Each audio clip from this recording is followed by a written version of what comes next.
खवातीन को भी भाई नुमाइंदगी होनी चाहिए। मेरा नाम जवेदी है।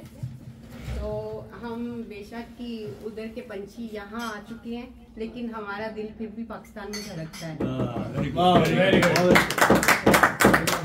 तो मैं चाहती हूँ कि अब हमारी न्यू जनरेशन को सुनाया ना जाए, कुछ दिखाया जाए। बहुत प्यारी बात। तो क्योंकि जब हम लोग पाकिस्तान जाते हैं अपने बच्चों को लेके, बेशक ये इधर पैदा हुए हुए हैं, लेकिन इनका दिल फिर भी करता है कि हम छुट्टियां पाकिस्तान में जाके गुजारें। लेकिन जब हम बाहर का माहौल देखते हैं, बाहर यानी जब बाजार में जाते हैं, छोटे छोटे बच्चे मांगने के लिए आ जाते हैं, औरतें मैं कहती हूँ इतनी जवान मांगने के लिए आ जाती है, इतना दुख होता है। फिर बच्चे हमसे सवाल करते हैं, हम उनको बताते हैं लेकिन दिखाते कुछ नहीं है। तो मैं चाहती हूँ कि पाकिस्तान में आप सुनाया ना जाए, दिखाया जाए। ये छोटी सी उम्मीद है हमारी। एक मैं भी बातें करना चाहता हूँ। एक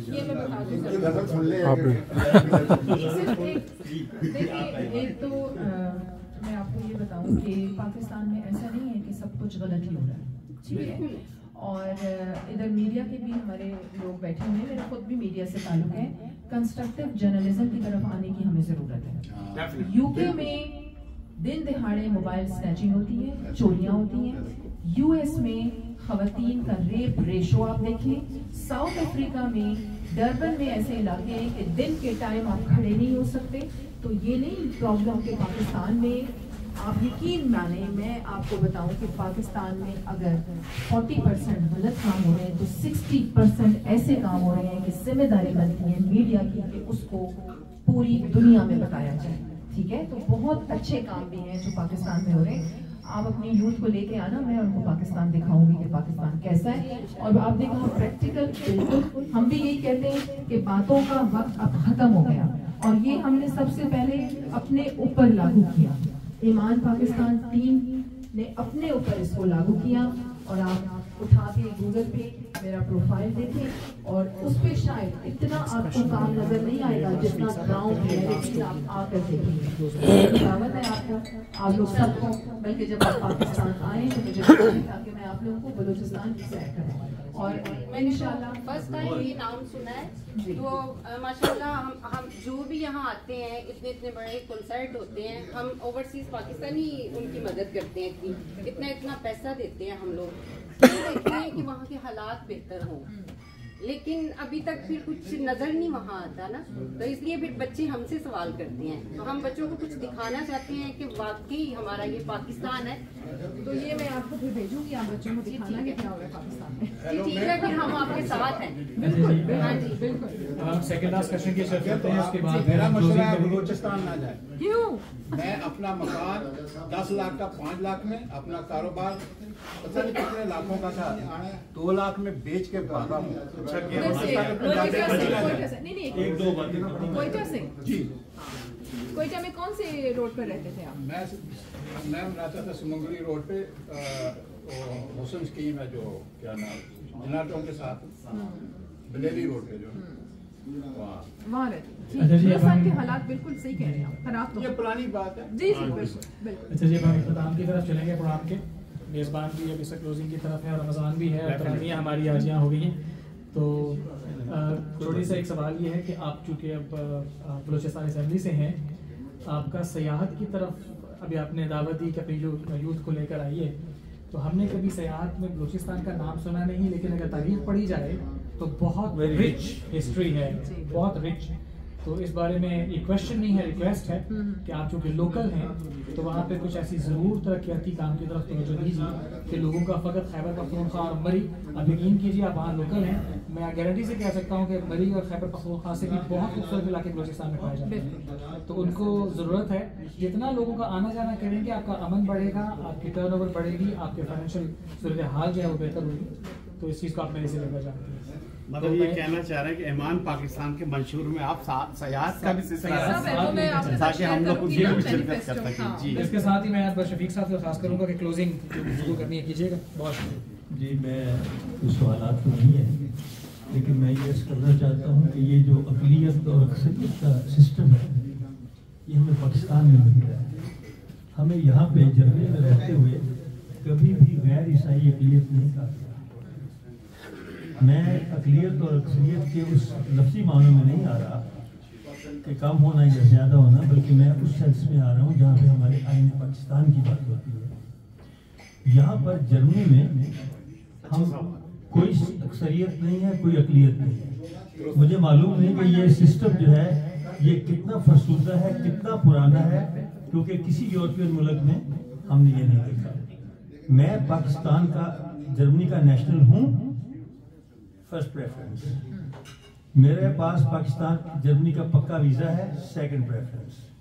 मेरे पास जर्मनी का 2 साल का वीज़ा है, थर्ड प्रेफरेंस।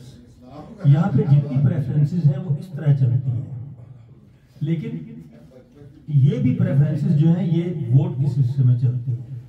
लेकिन जब इन्हीं में किसी तीसरी प्रेफरेंस में मैं कहीं जॉब के लिए अप्लाई करता हूँ तो मुझे जॉब मिलती है। तो ये अक़लियत और अक्सरियत का जो सिस्टम है कि ये जो अक़लियती सीटें हैं और वो बड़ा एहसान किया जाता है ईसाइयों के ऊपर और हिंदुओं के ऊपर कि भाई आपके लिए तो हमने अक़लियती सीटें रखी हैं। इसका मतलब यह है कि अगर आपने असेंबली में या किसी भी महकमे में अक़लियतों के लिए 100 में से 10 सीटें रखी हैं और उन अक़लियतों के बच्चे जो है, it's not a question, just proposal, अगर उनके बच्चे जो हैं वो 40% सीटें लेने के अहल हैं तो इसका मतलब है कि 30% महरूम हो जाएंगे। तो मेरा मकसद है गुफ्तगू ये है कि ये अक़लियती और अक्सरियती निज़ाम को चेंज किया जाए। Preference should be with the citizen of Pakistan. हर शख्स जो कि पाकिस्तान का सिटीजन है वो बराबर है। इसी तरह दूसरे जो ये इससे सच इंफॉर्मेशन के लिए एक चीज़ मैं आपको बता दूं कि आप देखें JUI जमीयत उलमा इस्लाम, आसिया नासिर को आप जानते हैं? आसिया नासिर जो उनकी माइनॉरिटी, शी इज़ क्रिश्चियन और माइनॉरिटीज़ की सीट पर ही हमेशा आती रही ना वो, लेकिन फिर वो उसको रिजर्व सीट पर भी लेके आ।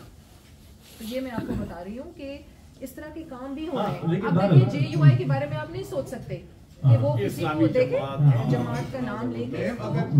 लेकिन मेरा मकसद ये है और मुद्रा से इकट्ठे बैठ सकते हैं तो पाकिस्तान में सब कुछ हो सकता है। अच्छा, मेरी सिर्फ ये गुजारिश है कि इस बात को हमारे पाकिस्तान के अदारों में इस बात से आगाही हो कि ये जो अक़लियती सीटों के जो, मेरी बात सुने, बलूचिस्तान में जब पिछला हमारा टेन्योर था, बलूचिस्तान में आप लोगों को पता है लोकल और डोमिसाइल का बड़ा मसला है।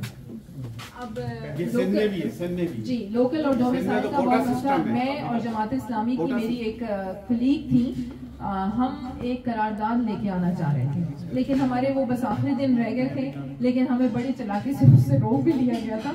हम यही चाह रहे थे कि ये जो लोकल और डोमिसाइल वाला चक्कर है ना, ये भी नहीं होना चाहिए। ठीक है, ये इस किस्म की भी चीजें, ये तो माइनॉरिटीज की भी आप बात कर रहे हैं, मैं खुद इस हक में हूँ, सब पाकिस्तानी है, बिल्कुल एग्जैक्टली। फराज साहब, मैं चाहूंगा कि बोल वाले हम, क्योंकि हम लोगों के पास अपना थोड़ा सा जो है मौका हम चाहेंगे थोड़ा सा एक, और उसके बाद एक और छोटी सी बात मैं करना चाहता हूँ कि एक लफ्ज़ है secular. when we say the secular state या I am a secular person, तो सेकुलर का जो उर्दू में तर्जमा किया, मुझे याद नहीं कि किसने किया था, उन्होंने तर्जमा बहुत गलत किया था। लादीन, सेकुलर इज नॉट ए लादीन, बल्कि सेकुलर से मकसद ये होता है कि वो शख्स इन चीज़ों से अलहदा है, उसका वो इन चीज़ों को प्रेफरेंस नहीं दे रहा। जैसे अभी मैंने अर्ज किया कि अक़लियती और अक़लियती निज़ाम में भी जो प्रेफरेंस आती है, हमें प्रेफरेंस जो है वो पाकिस्तान के नेशनल को देनी चाहिए। और इसी तरह जो सेकुलर है, ये इसका मतलब ये नादीन नहीं होता, बल्कि उसका मकसद ये होता है कि मैं जो भी कोई काम कर रहा हूँ, मैं वो हक़ाइक़ के ऊपर एंड रूल ऑफ लॉ के ऊपर बात कर रहा हूँ, मैं मज़हब को दरमियान में नहीं ला रहा। इसी तरह जो अभी आपने नूर बसीरत की बात की कि आंखें जो हैं वो, जो नूर बसारत जो है वो आंखों के नूर को कहते हैं, और जब हम दिल की आंखों से देखते हैं तो उसे नूर बसीरत कहते हैं।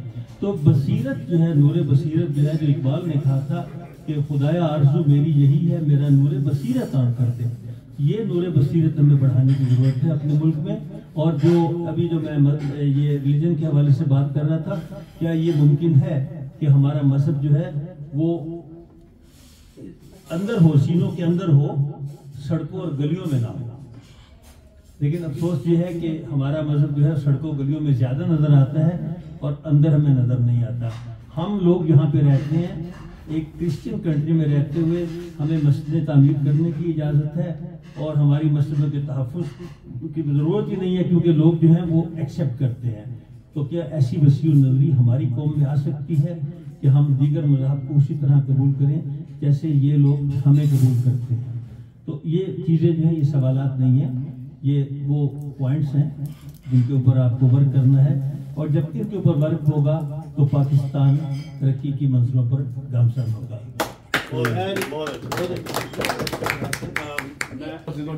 मैं यहाँ की मस्जिदों की बात कर रहा हूँ, मैं यहाँ की मस्जिदों की बात कर रहा हूँ कि हम एक ईसाई मुल्क तामीर की जाती है ना, जी यहाँ पे जो मस्जिदें तामीर की जाती हैं, यानी कि इस मुल्क में रहते हुए हम इस मुल्क का जो मेन मजहब है यानी ईसाइयत है, तो ईसाइयत मजहब में हमारी मस्जिदों को तहफ़्फ़ुज़ है, यानी कि गैर ईसाइयत को तहफ़्फ़ुज़ है। इसी तरह पाकिस्तान में जो पाकिस्तान मुल्क जिसका मजहब पाकिस्तान या अक्सरियत पाकिस्तान की है, या ज्यादा ये अक्सरियत में आईनी लफ्ज़ इस्तेमाल नहीं कर रहा, मेजॉरिटी की बात कर रहा हूँ, तो यो मेजॉरिटी पाकिस्तान में मुसलमानों की है, वो गैर मुस्लिमों की इबादत गाहों की हिफाजत नहीं करते, वहाँ पे चर्च को तहफ़्फ़ुज़ हासिल नहीं है, मंदिर को तहफ़्फ़ुज़ हासिल नहीं है, यहाँ पे हमारी मस्जिद को तहफ़्फ़ुज़ हासिल है। इस मुल्क में रहते हुए ये ईसाई जो हैं, और जब यहाँ ईद मिलादुन नबी के जलसे और जुलूस निकलते हैं तो ये लोग पूछते हैं और उसके साथ उसका शामिल भी होते हैं, उसका तोहफे भी देते हैं। ऐसी वसीउ नजरी हमें भी पैदा करनी चाहिए दूसरी मज़ाहब के लिए। चंद लोगों की वजह से आप सारे लोगों को जिम्मेदार नहीं ठहरा सकते, और आपने कहा कि वहाँ पर मंदिर महफूज नहीं है और इसी तरीके से चर्चेस महफूज नहीं है। मेरे कई प्रोग्राम चर्च के अंदर होते हैं, और अभी बल्कि कोयटा में हमारा बड़ा एक मशहूर मंदिर है, और मेरे कई फ्रेंड्स हैं जो हिंदू भी हैं और क्रिश्चियंस भी हैं, और हमारे जो ऐसी बात नहीं है कि सारे मंदिर वहाँ पर महफूज नहीं है या सारे चर्चेस महफूज नहीं है। ये चंद ऐसे लोग होते हैं जो इंतशार फैलाते हैं और वो दुश्मनों का आलाकार बन के इस किस्म की हरकतें पाकिस्तान में करते हैं जो पाकिस्तान के दुश्मन हैं। नहीं तो हम तो अपने फाउंडर कायदे आजम अली मोहम्मद अली जिन्ना के जो असूल हैं उस पे चलने वाले लोग हैं, तो हम सब पाकिस्तानी हैं। तो ये चंद लोगों की वजह से, क्योंकि देखें हमारे जो ये भी मैं आप सबसे जरूर एक नसीहत ही मेरी समझें आप लोग कि जब भी आप बोलते हैं तो ये जो अल्फाज होते हैं ना, ये बहुत गहरा असर रखते हैं और बहुत ज्यादा मायने रखते हैं। तो बहुत सोच समझ के जो अल्फाज है ना वो निकाला करें मुंह से, और स्पेशली जब पाकिस्तान की बात आ जाए तो उस वक्त तो बहुत सोच समझ के हम सबको बात करनी चाहिए। तो ये मसाइल जरूर हैं, लेकिन ये ऐसा मसला नहीं है कि सब वहाँ पर इन्वॉल्व हैं कि सारे मंदिर महफूज नहीं है, ये सारे चर्चेस महफूज नहीं है, ऐसा हरगिज नहीं है। चंद ऐसे वाकयात हो जाते हैं और वो भी ऐसे लोग करते हैं जो पाकिस्तान को मुस्तहकम नहीं देखना चाहते। मुझे आपकी सोच से बहुत खुशी हुई है, और जैसी आपकी सोच है कि आपने कहा है कि हम मंदिर में और मस्जिद में क्या होना चाहिए, तो मेरे लिए बहुत खुशी की बात है। ये एक बहुत एक छोटा मैंने कहा कि इट्स ओके, वेरी गुड, करो जी, सवाल करो जी। जी अस्सलाम वालेकुम, हाफिज अली हसन नाम है, क्वेश्चन नहीं है लेकिन पेशन गोई है आपसे। आप माशाल्लाह सैयद फैमिली से हैं, आपने हमें इज़्ज़त बख्शी, आप सलमान भाई के कहने पे आप इधर आए। पेशन गोई ये है कि मेरा सेंस ऑफ ह्यूमर ये कहता है आप यंग हैं, आप इंशाल्लाह नेक्स्ट शायद आप चीफ मिनिस्टर बने, शायद प्रेसिडेंट ग्रो करेंगे। लेकिन जब आप ग्रो करेंगी तो आपकी माशाल्लाह पार्टी आपकी पार्टी का नेम भी अच्छा है, ईमान पाकिस्तान, तो ये मिलता जुलता है पाकिस्तान तहरीक इंसाफ से भी। तो कल को अगर आपको पाकिस्तान में एजेंसीज या कुछ नामालूम अफराद आपको डिग्रेड करने की कोशिश करेंगे तो एज अ फॉलोअर हमें शर्मिंदगी महसूस होगी कि अगर आप कल को अपने फॉलोअर्स को भी गिराएंगी, अगर आप कल को डिग्रेड होती हैं तो हमें ये श्योरिटी चाहिए एज अ आपकी पार्टी को ज्वाइन करने के लिए कि कल को अगर आप किसी आला ओहदे पर जाती हैं तो आप हमें मायूस तो नहीं करेंगे, क्योंकि मेरी पेशन गोई है कि आप जैसे वर्क कर रही हैं इंशाल्लाह वेरी सून वेरी फास्ट आप ग्रो करेंगे। लेकिन हमें छोटी चाहिए कि क्योंकि पाकिस्तान में रहकर कोई भी सियासतदान जोन सा है वो कुछ नामालूम अफराद की वजह से अपना काम अच्छे से नहीं कर सकता। अच्छा सवाल। अच्छा, एक तो मैं ये मायने फेज गुफ्तगू बिल्कुल पसंद नहीं करती, चाहे वो हमारे बड़े बड़े जो लीडर्स हैं पाकिस्तान के वो करें, ये नामालूम अफराद और ये हो, ठीक है। दूसरी, आपने पाकिस्तान की एजेंसीज की बात की, मैं पाकिस्तान की एजेंसीज की बहुत इज्जत करती हूँ और यहाँ पर और मैं ये समझती हूँ बहैसियत एक सच्चा मुसलमान होने के कि जब किसी की कोई नेकी होती है तो आप उसको ज़रूर बयान करें। अब देखें, आप लोगों के जहनों में बड़ा ये होगा कि जी हमारी एजेंसीज जो हैं या स्पेशली बलूचिस्तान में कि जी एजेंसीज इन्वॉल्व हैं सोशल सर्विसेज देने के लिए। क्या आपने सुना है कि कभी कोई एजेंसी जो है या जो फौज है वो सोशल सर्विसेज भी देती है? कभी आप देखें कि जो भी डिजास्टर हमारे पाकिस्तान में आता है तो सबसे आगे आपको कौन नजर आ रहे होते हैं? पाक फौज के नौजवान आपको नजर आ रहे होते हैं। और इसी तरीके से अगर मैंने बलूचिस्तान में काम शुरू किया है तो फौज मेरे साथ खड़ी है, उन्होंने कभी मुझे नहीं रोका यहाँ। बल्कि मैं बड़ी एक आपसे बात करूंगी और मैं समझती हूँ कि बहुत जरूरी है हमारी यूथ को हमें ये बताना है, क्योंकि उनके अंदर नफरत पाई जाती है अपने अदारों के लिए, जो कि बहुत खतरनाक हद तक बढ़ रही है और बिल्कुल नहीं बढ़ना चाहिए, क्योंकि ये हमारी दुश्मन की साजिश है जिसको आप लोग कामयाब कर रहे हैं। आप अपनी फौज से कैसे नफरत कर सकते हैं जबकि आपकी फौज के नौजवान अपनी जानों पर खेल के आपकी हिफाजत के लिए दिन रात वो ड्यूटीज कर रहे हैं। अब मैं आपको यहाँ पे बताऊं, बलूचिस्तान में जिस तरह जितने भी वल्नरेबल एरियाज का मैंने जिक्र किया, तुर्बत, हवरा, पंजगूर और गवादर, सरियाब, कोयटा में, यहाँ पर अगर मैं काम कर रही हूँ तो हमारे जितने भी हमारे इस्टेब्लिशमेंट, हमारे जितने भी स्टेक होल्डर्स हैं बलूचिस्तान के, वो ऑन बोर्ड हैं। बल्कि कितने आइडियाज उनकी तरफ से आते हैं। आप मुझे ये बताएं, मैं अपने सियासतदानों से भी पिछले दिनों ही मैंने एक पॉडकास्ट किया, उसमें मैं इसी पे ही बात कर रही थी। मैं ये कह रही थी कि हमारे कुछ सियासतदान हैं और हमारे कुछ मिनिस्टर्स हैं, अगर मैं बैठ के उनसे बात करती हूँ कि आपके पास तो इतना बड़ा डिपार्टमेंट है, आप काम क्यों नहीं करते? बल्कि बलूचिस्तान के हमारे जितने भी सियासतदान हैं वो अपनी जेबों से भी अगर खर्च कर दें तो अपने अपने इलाकों को पेरिस बना सकते हैं। तो मैं उनसे ये सवाल करती हूँ कि आप मुझे बताएं कि आप क्यों नहीं काम कर रहे? वो आगे से कहते हैं जी दफ्तर वाले हमें मना करते हैं। कौन दफ्तर वाले? दफ्तर वाले मुझे क्यों नहीं मना करते? दफ्तर वाले क्या आपको ये कहते हैं कि आप अपनी सड़क ना बनाएं, आप साफ पीने का पानी ना दें लोगों को, आप उनको सहूलतें ना दें, आप सरकारी स्कूल ना बनाएं? ऐसा कुछ भी नहीं है। इनकी अपनी नालायकी। बहुत सारे ऐसे लोग हैं, मैं छोटा सा वाकया यहाँ आपके साथ जरूर कोट करूंगी कि हमारा एक बहुत बड़ा प्रोग्राम